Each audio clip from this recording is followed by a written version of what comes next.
So the first 5 items are going to be pickleball related, and they're all in this bag. This is whenever I step on the pickleball courts, non-negotiable, I need these items in here. We're not even gonna count these on the list, but it's obviously a paddle. So this is actually my signature paddle. I worked with ProXR and Boundless Pickleball. They actually helped me design my signature paddle. I'm actually a Longhorn at UT Austin. I'm a junior there right now. It's got Texas, it's got my signature. I'm trying out a couple other paddles as well. I'm trying out a prototype from them.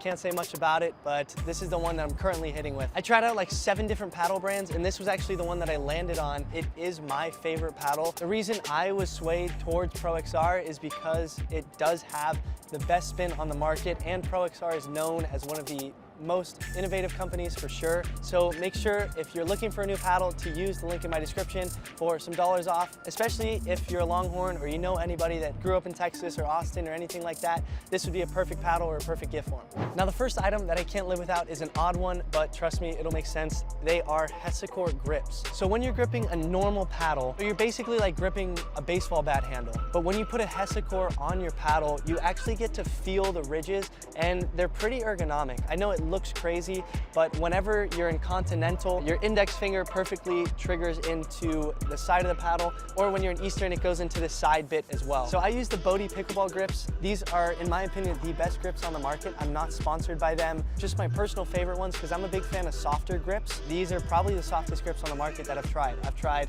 all the big ones, Yonex, Wilson, Turna. I think the softer grip allows you to have a lot more feel, comfortability when you actually are holding your paddle. And I know some of you are asking, why do you use pink grips? Someone close to me actually has breast cancer, so I use this as my way of showing that I support breast cancer and breast cancer awareness. So I use hot pink, plus it looks amazing. So that's actually the way I do it. And so I know this next one is a little bit odd, but a lot of pros do this actually. I have a way to identify whether I'm holding my paddle correctly. So I have a designated side for my forehand and a designated side for my backhand. I do that typically through the approval sticker. When I go ahead and test my paddles at tournaments, I tell them to put it on a specific side. Maybe it's superstition, but personally, it makes me feel a lot more confident and comfortable when I play. And I know these paddles right here don't have stickers on them. I use the 14.3 right here as my backhand side. That is what's going to be showing. Before every point, I always make sure to check.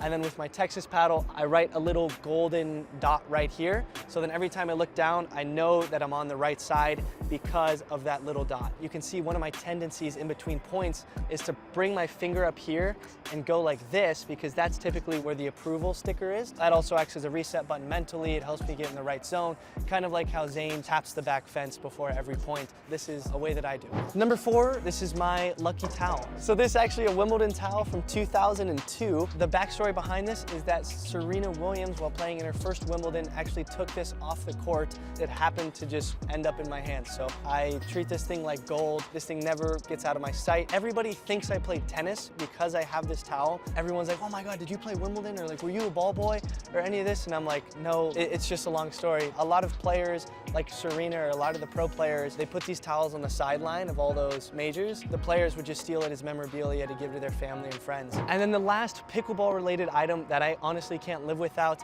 are all of my deodorants. I'm not saying I smell bad at all. I'm just saying this is prevention, because I know a lot of pros at tournaments that you walk by them and after they play a long day of pickleball and you're like, especially when you don't have enough time between when you play to like going out to eat or something like that, because we're running long days. Personally, I use the Old Spice aluminum-free Bear Glove. The only problem is if you leave it out in the heat, it will melt, so keep that in mind. And then shoe deodorant or sneaker deodorant. These things are actually really clutch, because we all know someone who has really smelly feet, or as soon as they take their shoes off, it just stinks up the entire room. This actually prevents it. All you have to do is turn it, put it inside of the shoe, and then it actually sprays out some deodorizer. And ever since using this, I've never had an issue with smell. Honorable mention, tripod. I put it in my paddle bag. It's super easy to stretch out. I think it's like 6 feet tall or something. I would not be the content creator that I am today without starting with this bad boy. One of the best purchases that you can make if you really want to start out content. I got this off of Amazon. It was really cheap, like 20, 25 bucks. These things are super clutch. I can't recommend these enough. And now I have 5 other items that I can't live without, but they are not pickleball related. So now, 5 things, day-to-day life that I can't live without.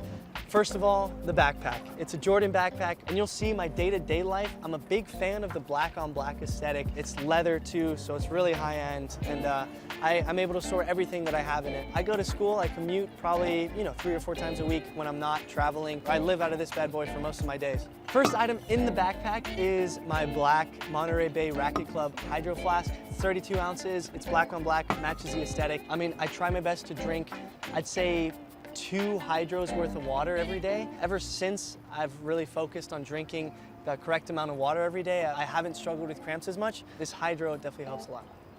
Second thing, computer. I got the D brand Skin, which is really dope. Another black on black thing. iPad, really important for note taking, especially when I'm at school. Black on black again. Here I also got a charger and a portable charger as well. I really like this portable charger because you can plug it into the wall as well as charge your phone at the same time. I know it's white, and white gets dirty, so it doesn't match the black on black, I'm sorry. Last thing in my backpack are headphones. Use these almost every day. I used to wear the little smaller ones, but these I just find are so much better for quality. So that's the first item. I know it had like 5 sub-items in it, but this is my video. I get to make the rules, so this counts as 1 item. Second item is lip balm.